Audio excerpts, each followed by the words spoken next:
I'm very close. I'm getting close. 70 is a big number. This Bloody Palace is a really well-designed, like, game thing. Like, it gives you so many more red orbs than you would get from, like, grinding a story map. And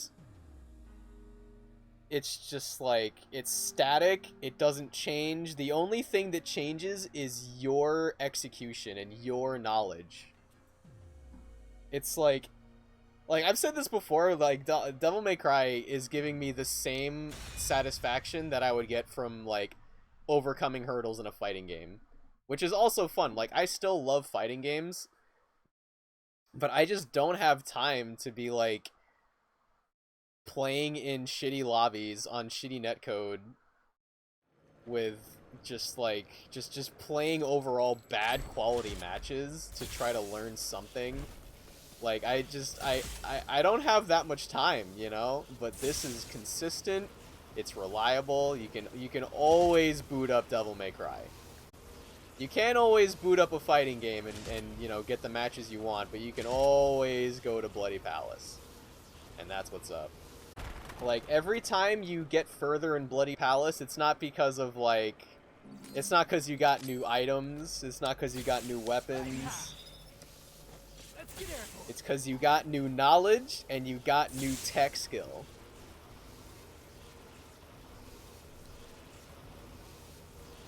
It's because you improved as a player, and that is what's up.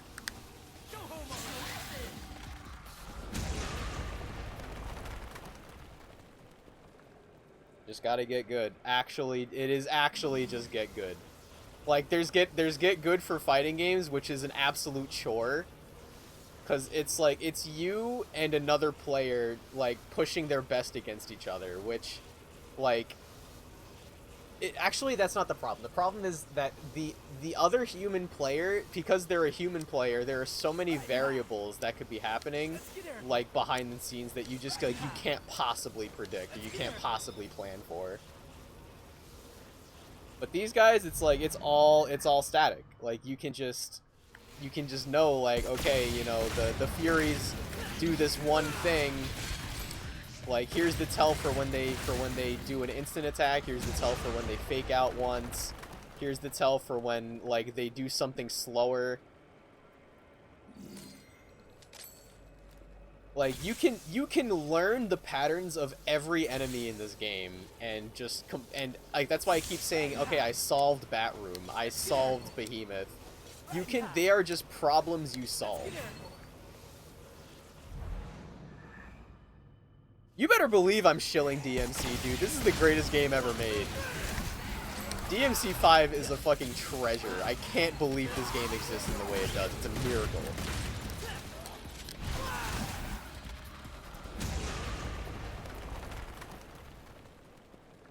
And I have just been playing 1 out of 4 characters for, like, probably 50 hours at this point. I haven't touched Dante in 3 months. I haven't touched V in 3 months. Dante shill emote? I don't know. I don't know how to design that, actually. It'd probably just be a still of Nero doing an air taunt.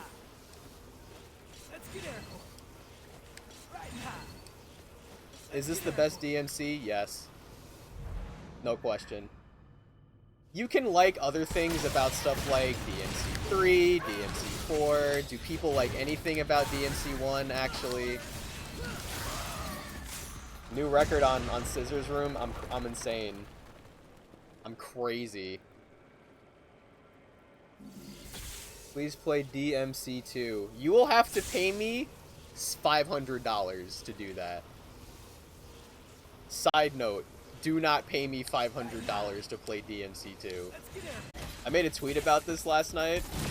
Like, Nero is the smartest designed character for beginners because, well, I didn't tweet about this, but most of your specials just blow the target away, and you can't, like, you know, you can't continue a combo after that. but he has Wire Snatch, which brings them back to you. So you can just streak and then Wire Snatch to just continue a combo. I forgot to build Exceed. Whoops. Like, the gun is just, it's simple. You pop it a couple times and it does what you want it to.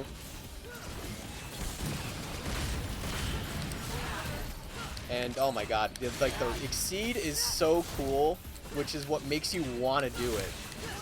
It's so useful and it's so cool, and it just feels good to Exceed. Busters are command grabs, which make them very cool and very satisfying, just like baseline.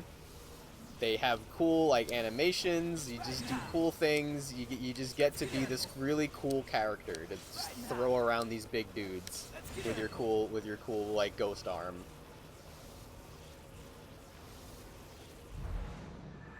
And like finding buster points on bosses and enemies that used to give you a ton of trouble.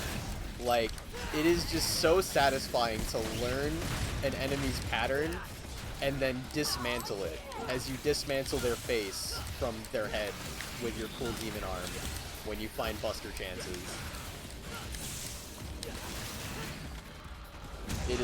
It is so good. Like when you heard me pop off when I got the Cavalier Buster, like, that's the feeling. Like, I was waiting for that.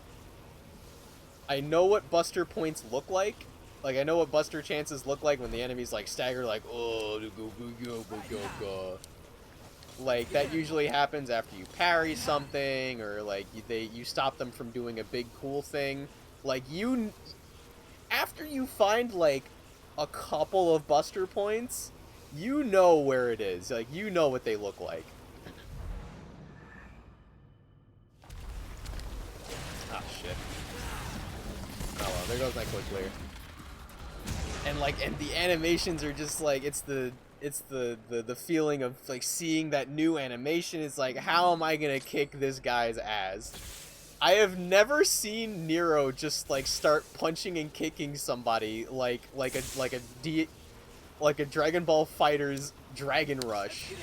I have never seen him just like start throwing hands. Like, he usually just throws you around and, like, just hits your head on the pavement or whatever. But, like, I've never actually seen him just go ham like that. That was a completely new Nero emotion.